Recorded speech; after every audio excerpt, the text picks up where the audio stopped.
नमस्ते। किसी मित्र ने मेरे को मैसेज किया, 2 सवाल पूछे। उन्होंने कहा कि विपश्यना करते हुए ये जो अनित्य स्वभाव कहा जाता है कि जो ऐसा स्वभाव कि जो संवेदनाओं का है, जो परमानेंट नहीं है, अनित्य है, मतलब बदल जाता है। एक तो कि मेरे को वो महसूस नहीं होता है जब मैं ऊपर से नीचे जाता हूँ या नीचे से ऊपर।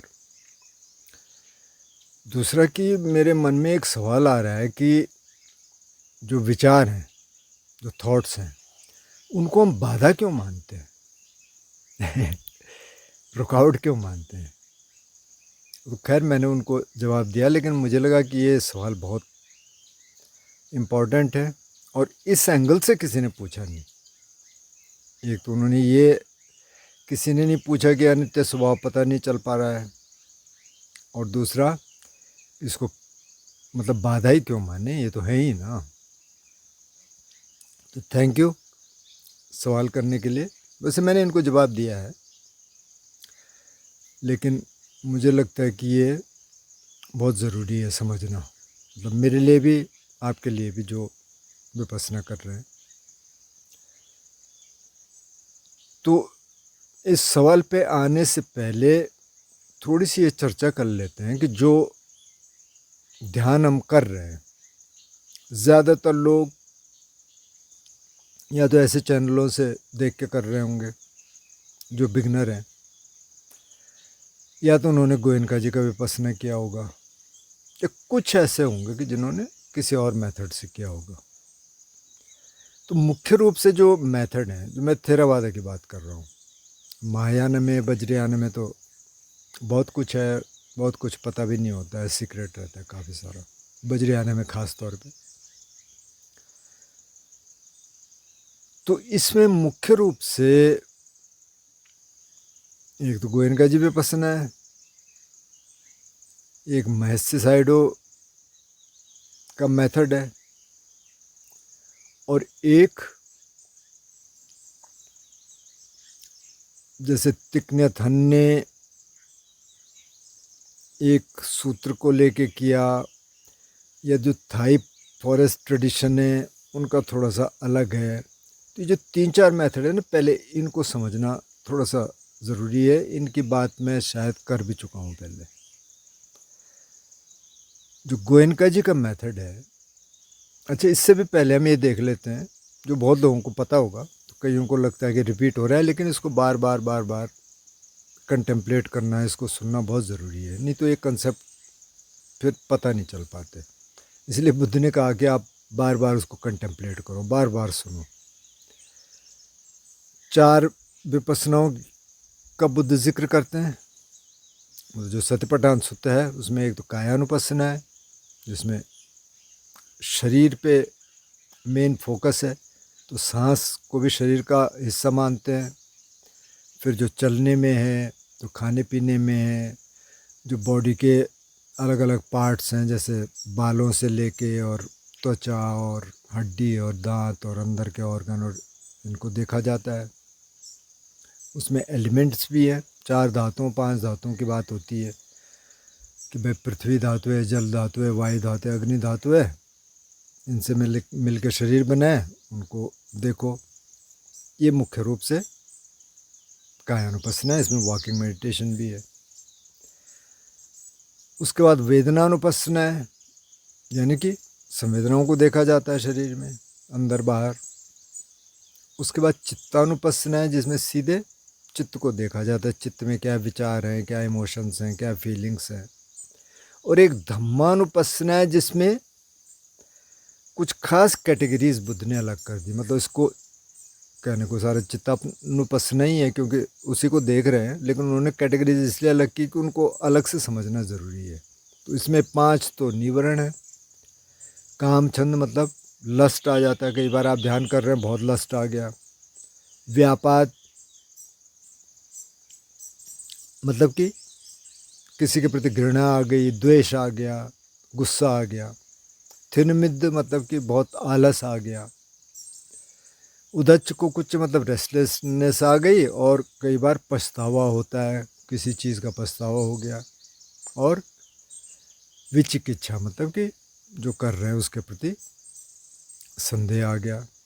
और एक उन्होंने रखा 7 जो बोधि के अंग हैं: सती, धम्म विचय, वीर्य, पीति, पसद्धि, समाधि, उपेक्षा। सती का मतलब माइंडफुलनेस, बहुत ज़रूरी है। धम्म विचय का मतलब इन्वेस्टिगेशन। अगर तो आप ध्यान में बैठे, वहाँ कुछ आ गया, कोई द्वेष का भाव आ गया, तो थोड़ा इन्वेस्टिगेट करिए कहाँ से आ रहा होगा। अच्छा अच्छा, कहाँ सीड क्या था, हा, अच्छा सुबह वो थॉट आया था, या कल शाम को थॉट आया था सोते समय, और अब वो चल पड़ा है। आपने जब इन्वेस्टिगेट किया तब पता चला, इन्वेस्टिगेट नहीं किया तो वो चलता रहेगा। या कोई लस्ट का थॉट आ गया, आप इन्वेस्टिगेट कर रहे हैं क्यों आ रहा होगा, हाँ अच्छा अच्छा उस ऑब्जेक्ट पे आ रहा है, वो इन्वेस्टिगेशन है। कुछ और है, कुछ चल रहा है ज़िंदगी में, उसका इन्वेस्टिगेशन, क्योंकि बार बार आएगा, वो धम्म विचय हो गया। धम्म विचय को एक और तरीके से भी देख सकते हैं कि भाई आप जब कोई इस तरह का इमोशन, कोई बहुत भारीपन आ गया, कोई बहुत इस तरह का आ गया, तो उसका भी आप धम्म विचय कर सकते हैं थोड़ा सा। मतलब माना आप बैठे हैं, ठीक ठाक से सोए, सुबह आप बैठे कि आप ध्यान करेंगे, फिर आपको आलस आने लग गया, उसका थोड़ा धम्म विचय कर सकते हैं। या रेस्टलेसनेस कहाँ से आ रही है, उसका धम्म विचय कर सकते हैं, मतलब इन्वेस्टिगेशन कर सकते हैं क्यों आ रहा होगा। तो कई बार उससे वो ठीक हो जाता है, उसको समझने में मदद मिलती है। तीसरा है वीर्य। वीर्य का मतलब एफर्ट, एनर्जी। एनर्जी आपको जगानी पड़ेगी थोड़ा सा। अगर आप बहुत ही ऐसा महसूस कर रहे हैं, बहुत ही मेरे को आलस आ रहा है, तो थोड़ा सा एनर्जी जगानी पड़ेगी। बहुत रेस्टलेस ना आ रही तो उसको देखना पड़ेगा कैसे इसको ठीक करना है। वहाँ एफर्ट है, एनर्जी है, ये 3 फैक्टर करने वाले हैं। जो बाकी के 4 फैक्टर हैं, पीति, पीति का मतलब जो आएगा। पसद्धि का मतलब ट्रैंक्विलिटी।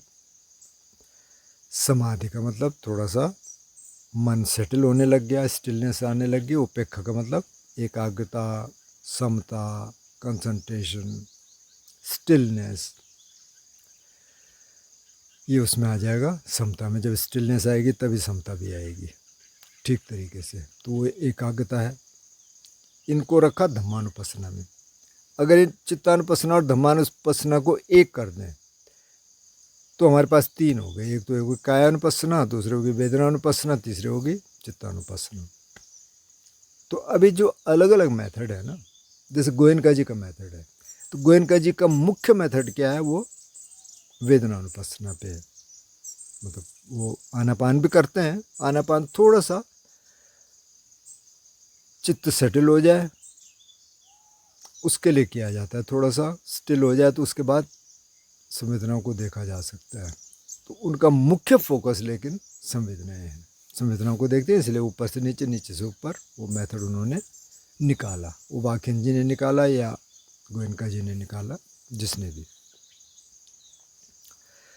महर्षि साइडो का मुख्य मेथड क्या है, उनकी चित्तानुपස්සना है।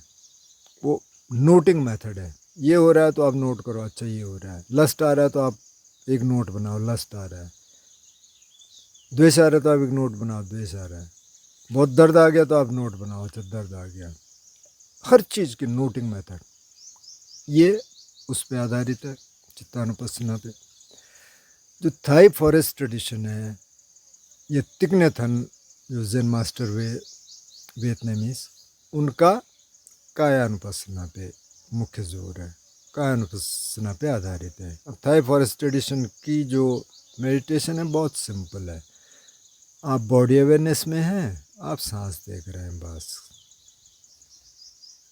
ये उनका मुख्य है। और थाई फॉरेस्ट ट्रेडिशन में बताते हैं कि काफ़ी सारे अरहंत हुए रिसेंट ईयर्स। रिसेंट ईयर्स मतलब पिछले 50, 60, 70 साल में। और आज काफ़ी लोग उसको करते हैं। अगर इस बॉडी अवेयरनेस और सांस के साथ आप आवाज़ों को भी शामिल करना चाहें, आवाज़ों को भी शामिल कर सकते हैं। तो ये अलग अलग सिस्टम है, और अलग अलग सिस्टम का, अलग अलग स्कूल्स का अलग चीज़ों पे जोर है। तो एक तो इसको आप समझ लीजिए। दूसरा आप इसको समझ लीजिए कि ये जो विपස්සनाएं हैं ये अलग अलग उस रूप में नहीं है। ऐसा नहीं है कि आप वेदनानुपස්සना कर रहे हैं तो बस सिर्फ वेदनानुपස්සना है और कायानुपස්සना नहीं होगी और चित्तानुपස්සना नहीं होगी, या चित्तानुपස්සना कर रहे हैं तो सिर्फ चित्तानुपස්සना, ऐसा नहीं है, वो सब एक साथ है। तो अब इसमें ये देख लेते हैं कि बुद्ध ने जो मॉडल दिए अलग अलग, ख़ास तौर पे जिनकी हम चर्चा बाहर में कर चुके हैं, फिर भी एक तो सतिपट्ठान का मॉडल दिया जिसमें मैं बता चुका हूँ कि 4 विपස්සनाएं उन्होंने दी। एक महाराहुलवाद का उन्होंने सिस्टम दिया जिसमें मुख्य रूप से तो आनापान है, लेकिन वो कहते हैं आनापान से पहले आप बॉडी को देखो, एलिमेंट्स को देखो। वो राहुल को दिया, उनको वो ज़रूरत उनको दिखी कि पहले नहीं, इसको ये देखने दो कि भाई इसमें क्या क्या है। इसमें 4 पदार्थ हैं, 4 धातुएं हैं। पृथ्वी धातु मतलब सॉलिड है, लिक्विड है मतलब जल धातु है, वायु धातु है मतलब कि एयर है, और फायर है, एलिमेंट है, गर्मी है, ताप है। और उसके बाद तुम ये देखो, ये वो सिस्टम है।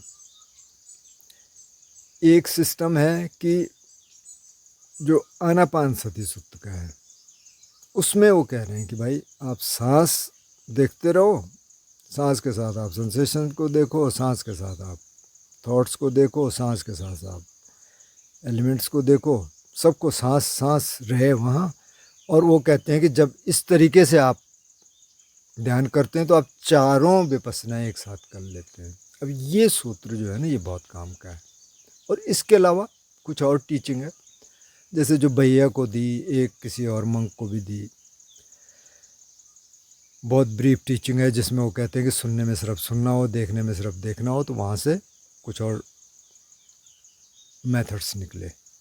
लेकिन मुख्य रूप से जो मेथड्स हैं, इसमें आनापान सति सुत्ति इसलिए बहुत महत्वपूर्ण है। वो कह रहे हैं ये एक साथ हो रहा है, ये अलग अलग नहीं है। अलग अलग तो ये है कि आप इधर से शुरू कर लें या यहाँ से शुरू कर लें या वहाँ से शुरू कर लें, उसको जाना उधर ही है, तो आप कहीं से भी शुरू कर सकते हैं। अच्छा, ये तो मैंने बता दिया आपको, बता दिया मतलब मैं भी समझ रहा हूँ। अब आपका जो मुख्य प्रश्न है कि इसमें अनित्य भाव का पता नहीं चल रहा है। आपने गोयनका विपස්සना किया होगा, गोयनका जी का विपස්සना किया होगा पक्का, क्योंकि गोयनका जी इसके बारे में बहुत बात करते हैं कि भाई उसका अनित्य स्वभाव पता चलना चाहिए, अनित्य स्वभाव पता चलना चाहिए। बहुत बढ़िया। लेकिन मैं जो वेदनानुपස්සना है, बुद्ध उसमें क्या कह रहे हैं, क्योंकि उससे ना समझने में बहुत मदद मिलती है कि बुद्ध ओरिजिनली क्या कह रहे हैं और आचार्यों ने कैसे उसको एक्सप्लेन किया। ठीक है, उन्होंने बहुत सारी चीज़ों को कंसिडर करते हुए उसको एक्सप्लेन किया होगा। लेकिन बुद्ध वेदनानुपස්සना में क्या कह रहे हैं? बुद्ध वेदनानुपස්සना में कह रहे हैं कि सुखं वेदनं सुखं वा वेदनं वेदयमानो सुखं वेदनं वेदयामीति पजानाति, दुःखं वा वेदनं वेदयमानो दुःखं वेदनं वेदयामीति पजानाति, और अदुःखं असुखं वेदयमानो अदुःखं असुखं वेदनं वेदयामीति पजानाति। एक तो ये कह रहे हैं, क्या कह रहे हैं कि अगर तो सुखद संवेदना है, अच्छा लग रहा है, प्लेजरेबल है, तो इतना जानता है कि सुखद संवेदना है। अगर दुखद संवेदना है, पेन है, भारीपन है, प्रेशर है, तो इतना जानता है कि दुखद संवेदना है, दुखद वेदना है, दुखद सेंसेशन है। अगर अदुखद असुखद है, न्यूट्रल है, ना तो इसको सुखद कह सकते, ना इसको दुखद कह सकते, तो ये उसको जानता है न्यूट्रल। इस पे थोड़ी और भी बात करेंगे बाद में। ये तो ये कह रहे हैं। उसके बाद वो क्या कह रहे हैं कि सामिस सुखद वेदना है, सामिसं सुखं वा वेदनं वेदयमानो सामिसं सुखं वेदनं वेदयामीति पजानाति। और अगर निरामिस है तो निरामिस जानते हैं। अब सामिस निरामिस को थोड़ा सा समझ लेते हैं। सामिस का मतलब ये है कि बेसिकली सिंपल भाषा में जो बाहर के ऑब्जेक्ट से आ रहा है, जैसे कि काम वासना का कोई थॉट आ गया और उससे सेंसेशन आया। अब काम वासना की सेंसेशन कैसी होती है? बहुत प्लेजेंट होती है, तो वो सुखद संवेदना है। लेकिन ये जानता है कि ये सामिश है, ये इस थॉट से आया है, यहाँ से आया है। अच्छा, अगर वो दुखद है, माना कि कोई द्वेष का भाव आ गया, कोई घृणा का आ गया, किसी के प्रति क्रोध जा गया, कुछ हुआ था, आप बैठे और वो चला गया और वो फिर ये हीट आ गई बॉडी में, थोड़ा सा सांस तेज चलने लगी, तो आपको पता है अच्छा ये वहाँ से आ रहा है भाई, उस द्वेष के कारण ही आ रहा है। और अगर ये न्यूट्रल है मतलब शुरू हुआ किसी काम वासना के थॉट से, लेकिन इतना ज़्यादा नहीं है, वो थोड़ा न्यूट्रल ही है। और इसी तरह द्वेष का है, वो भी न्यूट्रल है, ठीक है, उसको भी जानता है कि यहाँ से आ रहा है, सामिश है। और अगर निरामिष है, तो निरामिष का क्या मतलब हो गया कि अंदर से आ रहा है, बाहर से कुछ मतलब नहीं है। अब आप काम करते करते आपको सटल सेंसेशंस आने लग गई, तो आपको पता है कि ये जो सुख है, जो सुख वेदना है, जो प्लेजेंट सेंसेशंस हैं, ये इस ध्यान से आ रहे हैं।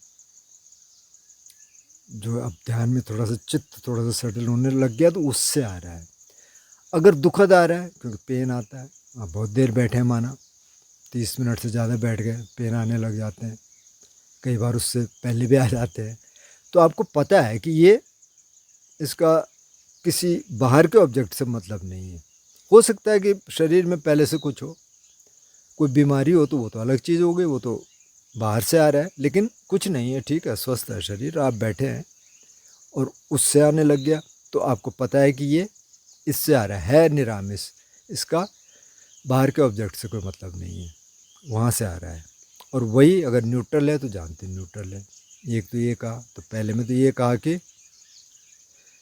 सुखद है, दुखद है, अदुखद असुखद है, और फिर किसके कारण है, सामिश है कि निरामिष है, ये समझ आ गया। उसके बाद उन्होंने कहा कि इति अजत्तं वा वेदनासु वेदनानुपस्सी विहरति बहिद्धा वा वेदनासु वेदनानुपस्सी विहरति। अजत बहिद्धा वा वेदनासु वेदनानुपस्सी विहरति मतलब बाहर से वेदनाओं में वेदना को देखता है, मतलब ये सिर्फ वेदना है उसको देखता है। अंदर से वेदनाओं में वेदना को, तो वेदनाओं में वेदना को मतलब वो वेदना है उसका, और माइंड जो मैग्नीफाई करता है, करे पता नहीं क्या हो रहा है, क्यों हो रहा है, या इतना सुख आ गया तो अच्छा पता नहीं क्या मिल गया, नहीं, सिर्फ ये देखना है कि वेदना है, संवेदना है, बस, मेरी है ये भी नहीं, आ रही है, शरीर में आ रही है। और इसी तरह से अंदर बाहर दोनों में पता चल रहा है, उसको जानते हैं। अच्छा, उसके बाद जो ये फ्रेज बाय द वे इस सारी विपස්සनाओं के बाद है, और मैंने पहले भी जिक्र किया था कि भंते नालय की इस पर पीएचडी है, तो उन्होंने कहा कि यार मुझे लगता है कि ये कॉपी पेस्ट कर दिया गया है, क्योंकि हर जगह ये फिट नहीं होता है, लेकिन यहाँ ये फिट होता है, वेदनानुपස්සना में ये फिट होता है। उसके बाद वो क्या कह रहे हैं कि समुदय वेदनानुपस्सी विहरति, तो जब किसी सेंसेशन का उदय हो रहा है तो जानता है कि अच्छा ये सेंसेशन आ रहा है, अच्छा ये पेन आने लग गया, ये प्लेजर आने लग गया। व्यय धम्मानुपस्सी, जबकि व्यय हो रहा है मतलब कि जा रही है सेंसेशन, माना कि पेन आ गया और आपने थोड़ा सा देखा वो चला गया, या प्लेजरेबल सेंसेशन आई और चली गई, दिख रहा है ये आई थी और चली गई, तो उदय दिख रहा है, व्यय दिख रहा है। और समुदय व्यय जब इकट्ठे दिख रहा है, तो जब वो बहुत सटल सेंसेशंस कई बार आने लग जाती हैं, ख़ास तौर पे जब आप विपස්සना करते हैं, तो उनको जानता है। और फिर वो कहते हैं कि अत्थ वेदनाति सती पच्चुपट्ठिता होती, ये वेदना है, बस इतना ही जानता है, उसमें स्थापित हो जाता है। इतना ही इसमें कहा गया है। अब इसमें अनित्य स्वभाव तो कहीं है नहीं अगर इसको देखें तो इसमें तो बुद्ध अनित्य स्वभाव की कहीं बात ही नहीं कर रहे। अब मतलब वो बहुत इम्पोर्टेंट है, लेकिन इसमें नहीं है। अगर आप शुरू से ये सोचने लग जाए कि अच्छा ये तो नहीं अनित्य स्वभाव, मतलब आचार्य जी ने तो कहा कि अनित्य स्वभाव पता चलना चाहिए, तो फिर ये काम हो ही नहीं पाएगा। तो यहाँ क्या है, यहाँ जो चेंजिंग है, जो ये उदय हो रहा है, व्यय हो रहा है, इसका आपको पता चल रहा है, बस इतना ही बुद्ध ने कहा, क्योंकि यही बाद में अनित्य स्वभाव में ले जाएगा। अब अगर इसी को आनापान सती सूत्र के हिसाब से देखें तो जो पहले 8 स्टेप है उसमें कुछ अनित्य की बात नहीं है। अब पहले 8 स्टेप में बाय द वे आप चौथे जहाना तक पहुंच गए, चौथी समाधि तक पहुंच गए। समाधि का जिक्र हम कई बार कर चुके हैं, पर जो पहली समाधि, दूसरी समाधि, तीसरी समाधि, चौथी समाधि है, तो ये चौथी समाधि के बाद कहते हैं कि अनिच्चानुपस्सी विहरति और विरागानुपस्सी विहरति, वहाँ अनित्य भाव आएगा कि जबकि आपने समाधियाँ देख ली और तब आप वापस आके देख लें अच्छा ये है बॉडी में, क्योंकि तब मन इस लायक हुआ कि आपने अनित्य भाव देखना शुरू किया। वो बहुत ऊंची स्थितियाँ हैं। तो अभी हमको क्या देखना है? अब नहीं तो बुद्ध यहीं कह लेते ना, यहाँ क्यों नहीं कहते कि भाई यहाँ से अनित्य भाव देखना शुरू करो? तो वो अनित्य भाव अपने आप पैदा होगा जब आपने उदय व्यय देखना शुरू कर दिया, ये देखना शुरू कर दिया, अच्छा ये आया, संवेदना शुरू हुई, ख़त्म हो गई। जो शुरू ख़त्म हुई इकट्ठे बहुत जल्दी जो सटल सेंसेशंस आती हैं, तो उसमें बहुत मुश्किल है कि आप ये देख पाएँ कि कब आया कब गया। कई बार सिर्फ जाने वाला दिखता है, तो उसके लिए कहा समुदय व्यय, उसको आप जान रहे हैं, उसका आप चेंजिंग प्रोसेस जान रहे हैं, बस इतना ही बुद्ध ने कहा, इतना ही हमको करना है। उसके बाद अनित्य स्वभाव आएगा, जब थोड़ी सी समाधियाँ घटित होंगी आ जाएगा। एक तो ये इम्पोर्टेंट है समझना। एक और चीज़ इम्पोर्टेंट है, मैं किसी आचार्य को पढ़ रहा था, तो वो कह रहे थे कि जो सुखद संवेदना है, दुखद संवेदना है, एक तो जो ध्यान से आई और एक जो सामिश निरामिश की बात हुई, और कि जो ये तीसरी वाली है ना अदुखद असुखद, ये वाली नहीं है जो ऐसी आ जाती है कि जिसको आप सुखद और असुखद की श्रेणी में नहीं रख सकते। ये तो बहुत आगे की बात है। यहाँ फिर से गड़बड़ हो गई, क्योंकि बहुत आगे की बात है, तो यहाँ क्यों करना था बुद्ध ने उसको? तो आगे करते ना यहाँ तो वही अनित्य भाव में भी है। अनित्य भाव में बुद्ध बहुत आगे उसकी बात करते हैं, वो पहले नहीं करते, यहाँ कहीं नहीं है इनमें, बहुत आगे की बात है। तो इसलिए इसमें उलझना मत, इसको आप स्वाभाविक रूप से देखते रहिए। उन्होंने कहा देखना है, तो यहाँ इतना ही कहा कि सुखं वा वेदनं वेदयमानो, सुखं वेदनं वेदयामीति पजानाति, जानता है प्रज्ञापूर्वक कि ये सुखद संवेदना है, बस इतना ही करना है। जब वो एक तरह का सटल सेंसेशंस आने लग जाएं, जिनमें कि कब आया कब गया इसका पता नहीं चल रहा, लेकिन वो समुदाय वे उसको कहा कि बहुत जल्दी आ रहा है जा रहा है, जो प्लेजेंट सेंसेशंस होती हैं जानता है जानती है, बस इतना ही कहा। तो इसलिए वो अनित्य स्वभाव के चक्कर में आप न पड़े, इतना देख लें कि ये चेंजिंग प्रोसेस आपको पता चल रहा है। तो मुझे लगता है इस पर क्लियर हो गया। फिर भी आप फर्दर इस पर क्वेश्चन करना, अगर नहीं समझ आ रहा फिर कोशिश करेंगे, एक्सप्लोर करेंगे, मतलब मैं भी समझ रहा हूँ। दूसरा जो सवाल है वो भी बहुत इम्पोर्टेंट है, और इस तरीके से किसी ने पूछा भी नहीं है, हालांकि इस पर मैंने बात की है।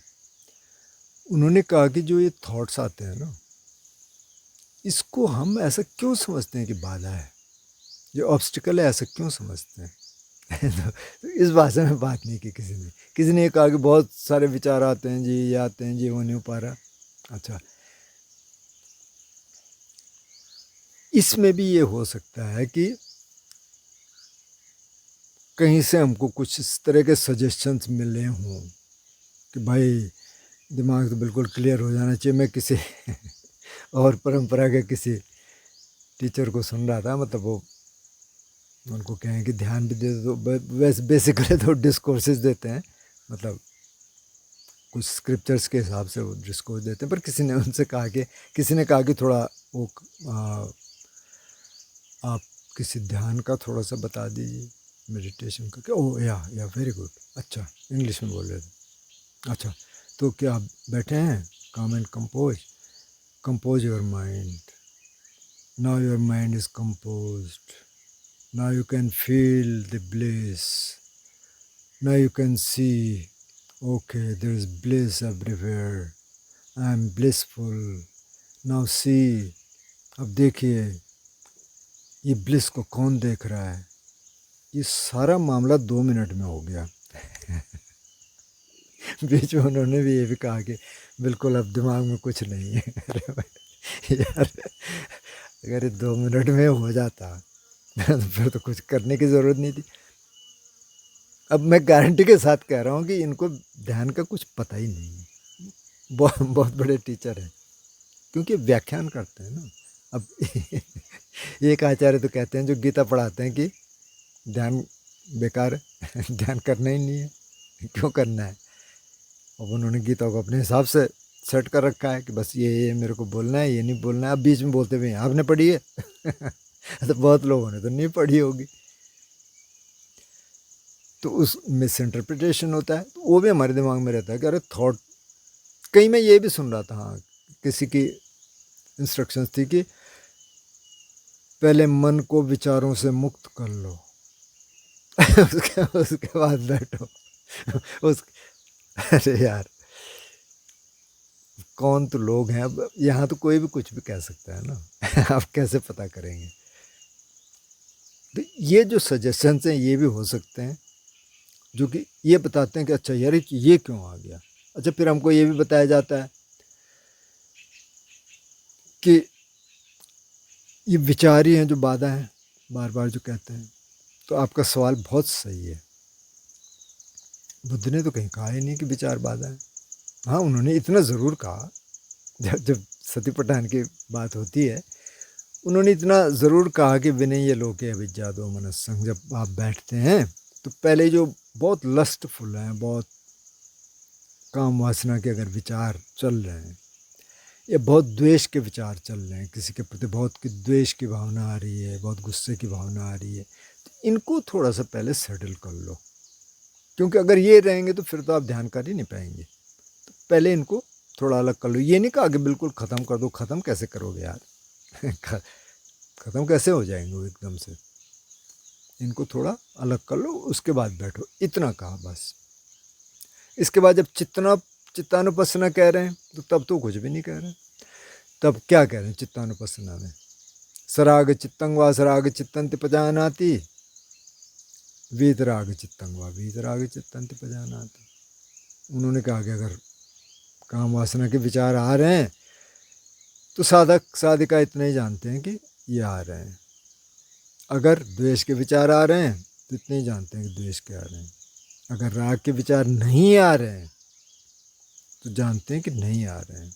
अगर द्वेष के विचार नहीं आ रहे हैं तो जानते हैं कि नहीं आ रहे हैं. और कि जो आ रहा है, जो है उसको जानता है. क्योंकि अब चित्तानुपස්සना एकदम से तो बैठ के नहीं की जा सकती. पहले आपको कायानुपස්සना करनी पड़ेगी, वेदनानुपස්සना करनी पड़ेगी, उसके बाद थोड़ा चित्तानुपස්සना कर सकते हैं. क्योंकि चित्तानुपස්සना के लिए चित्त थोड़ा सेटल्ड चाहिए. मतलब हर समय ही ऐसा हो, लेकिन एज ए ट्रेनिंग मैं कह रहा हूँ. क्योंकि अगर कोई बंदा मेरे पास आ जाए कि मेरे को जी ध्यान सीखना है और मैं उससे पूछूं तुमने पहले कुछ किया कि नहीं, मैंने कुछ नहीं किया. अब मैं कहता हूँ अच्छा बैठ भाई अपने चित्त को देख. तो क्या देखेगा चित्त को. उसने तो कुछ किया नहीं, उसको कुछ पता ही नहीं है रास्ते का. तो पहले उसको यहाँ से बताना पड़ेगा ना. अब बैठो, थोड़ा सा अपनी बॉडी को फील करो, थोड़ा देखो, बॉडी अवेयरनेस पता चल रही है. अच्छा यहाँ पता चल रहा है, यहाँ पता चल रहा है. अच्छा थोड़ा सांस को देखो, सांस को महसूस करना आसान है, पता चल रहा. हाँ जी. जब 2-4-6 हफ्ते 2-4 महीने हो सकता है रहे तो तब उसको कहो कि अब थोड़ा सा विचारों को भी देखना शुरू करो. तो इसलिए चित्तानुपස්සना को बाद में रखा. तो यहाँ तो इतना ही कहा. तो अब जो आपका प्रश्न है कि बाधा क्यों माने, बिल्कुल नहीं मानना चाहिए. तो अब आप ध्यान कर रहे हैं और विचार आ गए, आने दो, रोको भी मत उनको, बाहर भी मत करो. सिर्फ जो राग द्वेष के अगर बहुत घनीभूत हैं, बहुत इंटेंसिफाइड है, उनको थोड़ा अलग कर लो. उसके लिए थोड़ा काम कर लो पहले, बाद में आप देखो. ठीक है, विचार आ रहे हैं आप बॉडी अवेयरनेस पे आ गए। यहाँ बॉडी अवेयरनेस या बॉडी स्कैनिंग बहुत काम करती है। अगर बहुत ज़्यादा चल रहा है आप थोड़ा बॉडी पे आ जाएगी तो पकड़ के रखती है, फिर वो जाएंगे, फिर आप वापस आ जाओ। सांस भी देखते रहो, बॉडी अवेयरनेस पे भी देखते रहो, दोनों को एक साथ देखते रहो, उससे अटेंशन वापस आता रहेगा। तो बिल्कुल सही बात है कि उसको बाधा क्यों माने, वो चलेंगे, वो चलते रहेंगे। अब जब मैं बार बार कहता हूँ कि भाई जो बुद्धिस्ट वे है ना, जो जो बुद्ध ने बताया है वो बहुत सिस्टमेटिकली बताया, बहुत लॉजिकल वे में बताया, बहुत स्टेप वाइज बताया। तो फिर उन्होंने ये भी बताया कि थॉट बंद कब होंगे, ये दूसरे जाने में जाके बंद होंगे, दूसरी जो समाधि है। तो अब समाधियों में देख लेना, मैंने कई बार इनका जिक्र किया है। पहली समाधि तक भी विचार है, दूसरी समाधि में जाके ख़त्म होंगे। तो अगर कोई कह रहा है कि पहले तो विचार को ही अलग कर लो, भाई विचार को कैसे कर लो यार, तो इसलिए बुद्ध की टीचिंग बहुत महत्वपूर्ण है और बहुत हेल्पफुल है, और इसी में पूरा लॉजिकल एक्सप्लेनेशन है और कहीं किसी सिस्टम में नहीं है। क्योंकि ये बुद्ध बहुत तरीके से बात करते हैं, इधर से बात करेंगे, उधर से बात करेंगे। मतलब सतिपट्ठान सूत्र का पूरा सिस्टम दे दिया, फिर उन्होंने आनापानसति का भी दिया। फिर भैया जैसे साधक आया जिनको उन्होंने देखा कि यार इसको ज़्यादा ज़रूरत है नहीं, उनको सीधे कह दिया कि सीधे अपने माइंड को देखो, सुनने में सिर्फ सुनना हो, देखने में सिर्फ देखना हो, जब विचार आ रहे हैं तो सिर्फ विचार हो, उससे आगे न जाए, वहीं तक सीमित रह जाए, इनलाइटेंड हो गए। तो ये बिल्कुल सही बात है। आप विचारों को बिल्कुल बाधा नहीं समझें, आप अपने ऑब्जेक्ट पे वापस आते रहें, विचार आएंगे, ऑब्जेक्ट पे वापस आ जाओ, उतने रहो और आराम से, ठीक है विचार आ गया, ठीक है, चलते फिरते और भी आएंगे, ठीक है, आप वापस अपने एक्शन पे आ जाओ, खाते पीते आएंगे, ठीक है, वापस आ जाओ। तो इसलिए ये जो विपස්සना है ये सब जगह जाती है, पूरे काम में भी, मतलब क्वेश्चन पे भी है और क्वेश्चन के बाहर भी है, हर जगह है। जो जो आप कर रहे हैं वहाँ ये जाना चाहिए, अवेयरनेस जाननी चाहिए। किसी ने ये सवाल भी पूछा था कि मैं क्या महसूस करूँ, मतलब क्या अवेयरनेस महसूस करूँ, तो उसमें यही अवेयरनेस। अब मैं बैठा हूँ तो मेरे को पता है बैठा हूँ, पता कैसे है, क्योंकि कुछ सेंसेशंस है, बैठने का पता चल रहा है, आवाज़ों को पता चल रहा है, यहाँ शरीर में सुन रहे हैं ना, आवाज़ें तो वहाँ हैं लेकिन सुना तो यहाँ जा रहा है, उसका पता चल रहा है। आप खाना खा रहे हैं तो आपको पता है, उंगलियों पे खाना छुआ, फिर आपने मुंह में डाला, फिर मुंह चबा रहे हैं तो वहाँ सेंसेशन हो रही है, उसको आप पता चल रहा है, स्वाद का पता चल रहा है, जो जो काम कर रहे हैं वो पता चल रहा है, कपड़े पहन रहे हैं तो उसका पता चल रहा है, तो ये वहाँ भी चला गया। थॉट्स चलते रहें, कोई दिक्कत नहीं है, सिर्फ ये देखना है नेगेटिव है कि पॉजिटिव है। बहुत ज़्यादा नेगेटिव है उसको पॉजिटिव कर लो, बाकी आएगा तो सब। अभी हम अरंत तो हुए नहीं कि जहाँ सारा ही ख़त्म हो जाए, सकदागामी तक भी है, अभी राग द्वेष है, तो हम कहाँ हैं, हम तो कहीं नहीं है। तो इसलिए ये सब तो आता रहेगा, लेकिन कोशिश ये करनी है कि नेगेटिव कम आए, और आए तो हम उसको चेंज कर लें, पॉजिटिव ज़्यादा है। मुझे लगता है कि इससे कुछ क्लैरिटी आएगी, और जो साधक बार बार सुनते हैं और कहते हैं कि अच्छा साहब ये तो मतलब कुछ नया नहीं है, पर मुझे लगता है कि हर बार नया है। जब मैं ये बोल रहा हूँ ना तो मेरे लिए भी नया है, क्योंकि मैंने भी फिर सतिपट्ठान सूत्र को देखा, अच्छा क्या कह क्या रहे हैं भाई, और फिर मैंने देखा अच्छा इसमें तो कहीं अनित्य स्वभाव की बात हो नहीं रही है। अनित्य स्वभाव आना चाहिए, ऐसा नहीं है कि नहीं आना चाहिए, लेकिन अब होता क्या है, अब जिन्होंने भी कहा होगा, जिस आचार्य ने कहा है, उन्होंने बहुत सारी चीज़ों को कंसिडर करते हुए कहा, लेकिन अब जब एक साधक अभी शुरू ही कर रहा है, जो चलो कुछ टाइम हुआ है, और वो ये देखने लग गया, ये अच्छी बात है कि आपने ये सवाल पूछा, इसका मतलब आप थोड़ा सा गहराई से ध्यान करने लग गए हैं। लेकिन इन जो ये एक तरह के जार्गन है ना, अनित्य है, अनत्त है, इन जार्गन में फंसना नहीं है, इनको समझना है। फंस गए तो फिर बड़ी दिक्कत आती है कि अच्छा अनित्य स्वभाव तो नहीं पता चला, और अनंत स्वभाव तो और मुश्किल है कि भाई नो सेल्फ, अच्छा नो सेल्फ तो ये क्या है फिर, तो अब इंटेलेक्चुअली समझ भी गए तो एक्सपीरियंस के बेस पे तो आता नहीं है ना। अभी तो है, मैं तो चल रहा है ना। तो मैं ख़त्म कब होगा? ये मैं तो पहली स्टेज पे जाके ख़त्म हो रहा है, और असल में तो ये अनंत में जाके ही पूरी तरह से ख़त्म होता है। लेकिन चलो 99.99% है, पहली स्टेज पे हो गया तो हम तो कहीं हैं नहीं, तो इसलिए तो चलेगा। लेकिन कम से कम बुद्धि के स्तर पे हमें समझ आ रहा है, इतना काफ़ी है। मुझे लगता है आज के लिए इतना काफ़ी है। नमस्ते।